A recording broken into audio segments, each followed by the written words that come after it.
नमस्ते भीरूलाल जी। नमस्ते सर। सो दोस्तों, आज हमारे साथ भीरूलाल जी जुड़े हैं। भीरूलाल जी के साथ क्या चीटिंग हुई है, कितने रुपए की चीटिंग हुई है, कौन से बैंक में चीटिंग हुई है, भीरूलाल जी कहाँ के रहने वाले हैं और करते क्या हैं, ये सब कुछ हम लोग जानेंगे भीरूलाल जी से। भीरूलाल जी, आप बताइए कहाँ के रहने वाले हो आप मैं सर विमल मान्या मंगरी का रहने वाला हूँ। और करते क्या हो आप भीरूलाल जी? 300 रुपए की दान की करता हूँ खुली। ओके। दानगी में कितना मिलता है रोज का? 300 400 रुपए मिलते हैं। ठीक बात है। आपने पढ़ाई कहाँ तक करी है? 7वीं तक की सातवीं कक्षा 7वीं। पास हो। अभी क्या चीटिंग हुई उससे पहले बताइए, कौन से बैंक में चीटिंग हुई? SBI bank, state bank. Okay, और चीटिंग क्या हुई है वो बताइए। सीटिंग ये हुई सर, हमारे साथ हमारे ससुर जी ने 5 लाख रुपए दिए मेरी मिसेज। ठीक है। तो मैं FD करवाने के लिए गया। ठीक है। वहां पे 5 साल के लिए FD भाई। तो उन्होंने FD करके हमारे को कागज दी। ठीक है। दो दो 2 लाख दिए और ओके, 1 लाख का एक दिए। तो कुल मिलाकर के उन्होंने उसके तीन बाद वो एफडी करी। कागज मेरे हाँ, उन्होंने कुल हाँ, मिलाकर तीन के FD। तीन तीन एफडी करी। 2-2 लाख रुपए की तो दो एफडी हुई और 1 लाख रुपए की एक एफडी हुई। आप जबकि चाह एक रहे थे कि FD 5 लाख हुई। रुपए की एक ही एफडी हो। आप तो 5 लाख की पूरी इकट्ठी एक एफडी ही करवाना FD। चाह रहे थे। हाँ, वही करवाना चाहते थे। तो ठीक है। उन्होंने बोला तो ये सब साथ है। उन्होंने बोला ये सब साथ है। 5 लाख ठीक है। आपकी ऐसा कुछ आपकी नहीं था। आवाज कट रही है भीरूलाल जी। आवाज कट रही है सर। हाँ, अब ठीक है, आप बोलिए। तो उसके बाद में सर 1 महीने के बाद में हमारे को कॉल आया बैंक से। आपका पेमेंट जमा करवाना है, 2 लाख रुपए बैंक में आके जमा करवाओ। हम्म। तो फिर मैंने बोला कि भाई मैंने तो FD करवाई है, 2 लाख वाला कौन सा पेमेंट करवाना, हमने तो और कोई पैसा है ही नहीं हमारे पास अभी। तो हम्म। उन्होंने बोला कि बैंक में आके पता करो। ठीक है। फिर मैं बैंक में गया, वो कागज पाने सब लेके।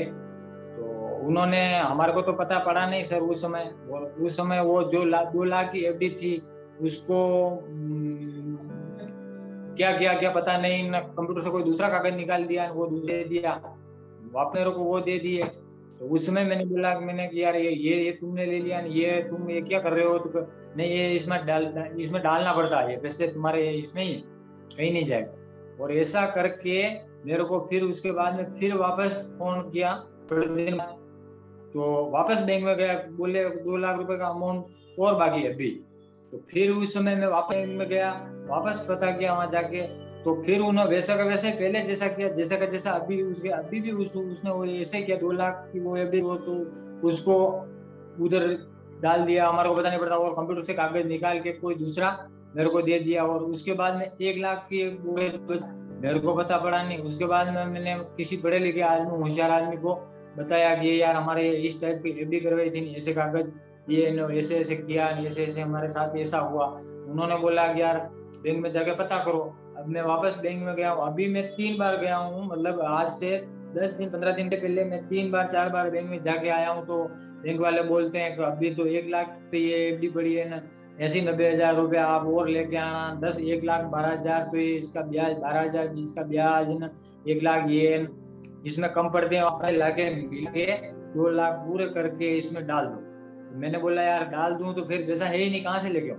तो बोला नहीं है तो पड़ा रहने दो। तो फिर मैंने बोला कि यार नहीं है तो पड़ा कैसे रहने दो यार, बैंक में मतलब पैसा बढ़ाने के लिए, मतलब जो भी है बचत करने के लिए बचत किया। तो उसको मैंने पूछा 5 साल के बाद में फिर मैं FD करवाई, 5 साल के बाद मेरे को मिलेगा कि नहीं मिलेगा? वो बोलते हैं कि ये हम नहीं कह सकते। तो फिर मैंने बोला, फिर पता किया तो फिर इंश्योरेंस का सिस्टम मेरे को बाद में पता चला, मतलब बाद में पता पड़ा कि ये पॉलिसी। उसके बाद में मेरे को पता चला कि ये पॉलिसी है। बाकी मैंने पॉलिसी वाला सिस्टम करवाया ही नहीं। मैंने वहां पे ब्रांच पे जाके बोला कि हमारे को ऐसा सिस्टम चाहिए ही नहीं, तुमने एक किया क्यों? तो सेकंड, एक बोलते सेकंड। वो मैं समझ गया, आपकी बात में सारा समझ गया। मैं ऑडियंस को समझा देता हूँ। सो ऑडियंस, हुआ क्या है इनके पास में, आपको केस समराइज कर देता हूँ। इनके पास में इनके ससुर जी ने इनको कुछ 5 लाख रुपए दिए, इनकी वाइफ को दिए। वो 5 लाख रुपए की इन्होंने एफडी करवाई।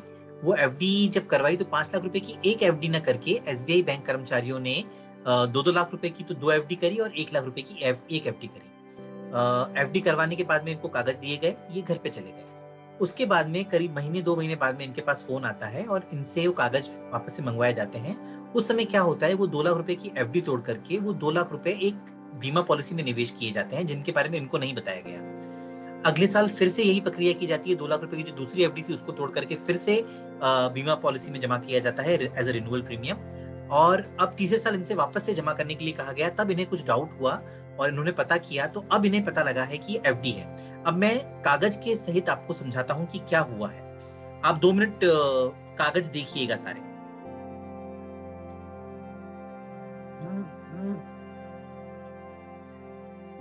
सो दोस्तों,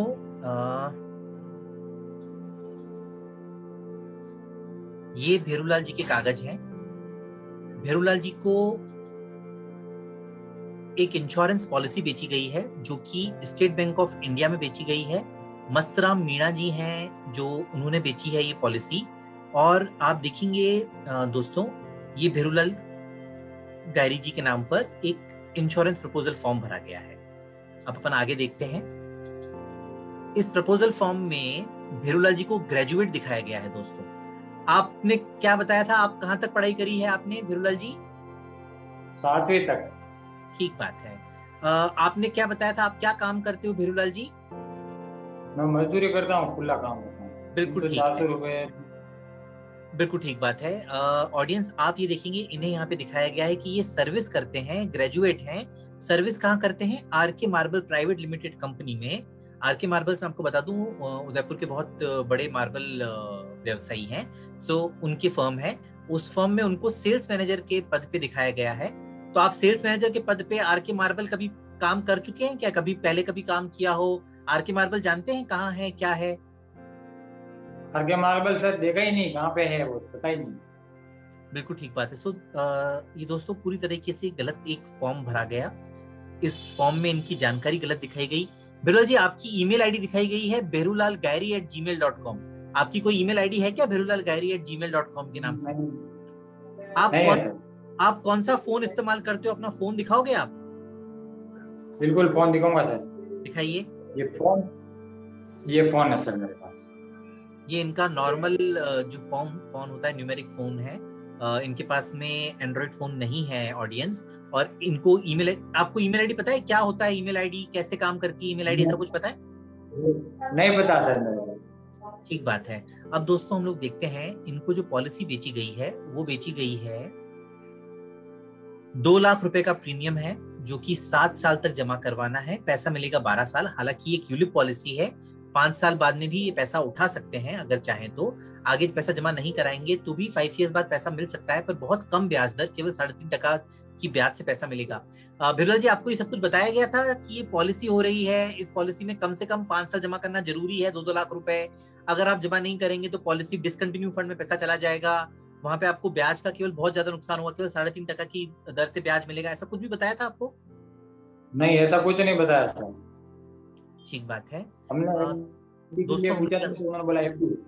बिल्कुल ठीक बात है, इस तरह की एफडी की गई थी दोस्तों। ये अब लाख रुपए की इनकी एक एफडी आखिरी बची हुई है। इसके अलावा इनको 2-2 लाख रुपए की, इसके जो पहले जो 2 एफडीज थी उनको तोड़ करके वो प्रीमियम में पैसा यूटिलाइज किया गया है। और मैं आपको पासबुक की एंट्री से भी दिखाता हूँ। ये इनकी पासबुक की एंट्री है। आप देखेंगे 9 मार्च 2021 को 2,12,000 रुपए विड्रॉ किए गए इनके पत्नी के नाम पे जो एफडी थी उसमें से। और उस पैसे को उसी दिन 9 मार्च 2021 को जो है SBI लाइफ में डिपॉजिट किया गया है, ये 2 लाख रुपए। तो इस तरह से एफडी तोड़ करके बीमा पॉलिसी में पैसा जमा करवाया गया है। 2021 में भी यही हुआ है, 2020 में भी यही हुआ है। सो इस तरह से टोटल 4 लाख रुपए की ठगी की गई है। और ये ठगी दोस्तों नहीं हो पाती अगर कंपनी ने बीमा नियामक जो IRDA हैं उनका गाइडलाइंस का सही पालन किया होता, तो ये ठगी नहीं हो पाती। अब मैं आपको दिखाता हूं, बीमा की जो गाइडलाइंस हैं, जो IRDA की गाइडलाइंस है, वहां पे उन्होंने, कंपनी ने साफ अपने बॉन्ड में भी लिखा है कि कस्टमर को एक वेलकम कॉल प्राप्त होना था। और कस्टमर को अगर, क्योंकि वो प्रीमियम 1 लाख रुपए से ज्यादा दे रहे हैं, तो कस्टमर से उनके सोर्स ऑफ फंड का प्रूफ किया जाना चाहिए था।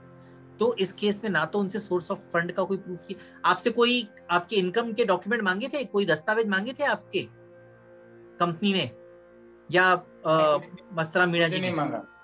ओके। और आपके पास कोई नहीं फोन कॉल मांगा। आया था जिसमें आपको फोन कॉल में समझाया गया हो कि ये पॉलिसी कर रहे हैं, इस पॉलिसी में आपको इतने साल पैसा जमा कराना है, इतना प्रीमियम हर साल जमा करना है, ऐसा कोई फोन प्राप्त हुआ था आपके पास? नहीं, कुछ नहीं बताया सर। ओके। कोई वीडियो कॉल आया हो आपके पास में जहां पर आपको आपको सामने बिठा करके आपको कुछ कागज दिखाए हो और आपको बोला गया हो कि कागज को पढ़ करके हाँ हाँ कीजिए, ऐसा कुछ हुआ था? नहीं, ऐसा भी कुछ नहीं हुआ। ठीक बात है। सो कंपनी हम लोग ये देख रहे ऐसा भी हैं। कुछ नहीं हुआ। तो दोस्तों, आई एम सॉरी, मैं कंपनी बोल रहा हूँ। सो दोस्तों, हम लोगों ने ये देखा कि गाइडलाइंस का क्योंकि सही तरीके से पालन नहीं हुआ है, इसीलिए ये पॉलिसी जारी हो पाई है। अदरवाइज ये पॉलिसी जारी हो ही नहीं सकती थी। और ऐसी पॉलिसी के लिए भेरूलाल जी जो हैं वो बिल्कुल सही कैंडिडेट नहीं है। मेरा कंपनी से ये निवेदन रहेगा कि भेरूलाल जी की पॉलिसी को कैंसिल किया जाना चाहिए, क्योंकि ये पॉलिसी उनको धोखे से बेची गई है और उन्हें उनका पैसा एफडी की ब्याज दर से पैसा लौटाया जाना चाहिए। भेरूलाल जी, आप कुछ कहना चाहते हैं कंपनी से? हाँ सर, मैं ये कहना चाहता हूँ कि मेरा पैसा और मेरा ब्याज मेरे को चाहिए। ठीक बात है बिरला जी, हम लोग आपकी बात कंपनी तक पहुंचाएंगे और गवर्नमेंट के अधिकारियों तक भी हम लोग आपकी बात पहुंचाएंगे, आरबीआई के अधिकारियों तक भी पहुंचाएंगे, आईआरडीए के अधिकारियों तक भी पहुंचाएंगे, क्योंकि ये धोखा बैंक में हुआ है और एसबीआई जैसे बैंक में इस तरह का धोखा होना अच्छी बात नहीं है, बिल्कुल गलत है। हाँ। अगर एक बार के लिए मान भी लिया जाए कि आपने अपने आप को ग्रेजुएट दिखाया और आपने अपने आप को आर के मार्बल का कर्मचारी दिखाया, तो भी ऐसी पॉलिसी होना संभव नहीं था, क्योंकि बैंक कर्मचारी की जिम्मेदारी थी कि वो जो भी आप अगर इंफॉर्मेशन दे भी रहे हैं, अगर गलत इंफॉर्मेशन हम लोग हाँ मान सर। लें कि आपने भी दी है, तो ये इंफॉर्मेशन को हाँ। वेरीफाई करने की जिम्मेदारी बैंक के अधिकारी की थी। उन्हें वेरीफाई करना चाहिए था कि क्या वाकई आप ग्रेजुएट हैं या नहीं है, क्या वाकई आप 2 लाख रुपए सालाना का प्रीमियम दे पाएंगे या नहीं दे पाएंगे, आप वाकई ही दानगी पे काम करते हैं या आप आरके मार्बल्स में काम करते हैं। तो ये पूरा एक झूठे प्रपोजल फॉर्म की बेसिस पर आपकी एक गलत प्रोफाइल बनाई गई और उस प्रोफाइल की बेसिस पर आपको पॉलिसी बेची गई है, जो कि बिल्कुल गलत है। और हाँ। हम लोग कंपनी से कहेंगे और हम लोग कंपनी से विनती करेंगे कि ये पॉलिसी कैंसिल करके आपको आपका पैसा ब्याज सहित लौटाया जाए। धन्यवाद।